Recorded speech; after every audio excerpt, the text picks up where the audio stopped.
स्वरूपात स्तुती केली जायची, त्याला लळीत म्हणत. अहो मग त्यातूनच भारुडाचा जन्म झाला. अहो याची मांडणी विनोदी स्वरूपाची असते. अहो 450 वर्षापूर्वी संत एकनाथांनी हा प्रकार लोकप्रिय केला.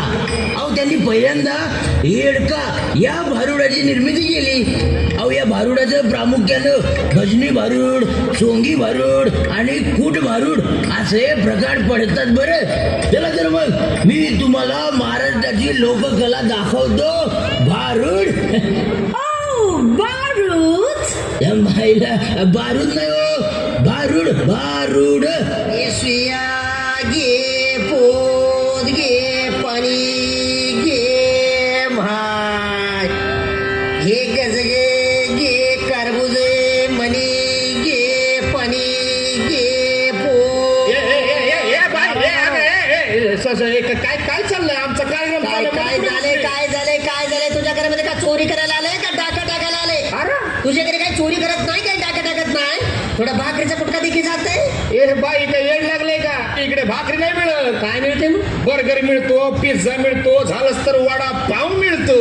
बघ भाऊ, वडापाव देईल म्हणतोय. मला खरं सांग भाऊ, वडापाव खाऊन आतपाव झालेला लेकरू देशाचा भार सांभाळ नाही द्यायचं तर नको देऊ. पण मी काय म्हणते ते ऐकून तर घेशील की नाही? फुकट आहे.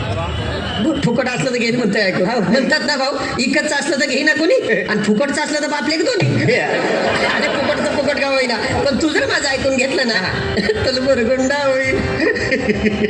असं आलं तुला? अरे बुरगुंड म्हणजे तुला काय वेगळं वाटलं काय? बुरगुंड म्हणजे लेकरू. मला ऑलरेडी 2 लेकर आहेत. अरे बुरगुंडा म्हणजे लेकर बाळ नाही. अरे बाबा, बुरगुंडा म्हणजे आमचं भाषेमध्ये बुरगुंडा आहे शब्दाचा अर्थ आहे ज्ञान. अच्छा म्हणजे आमच्या मराठी भाषेत जसं नॉलेज.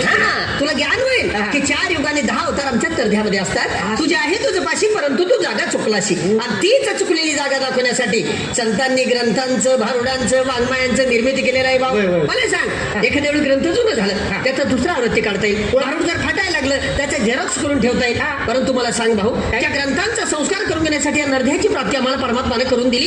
या नरध्याचं झेरॉक्स मशीन झालं का रे भाऊ? काय राजू? नाही. म्हणून म्हणतोय मी की तू जर माझं ऐकलं ना तर बुरगुंडा होईल वैया गे बुरगुंडा.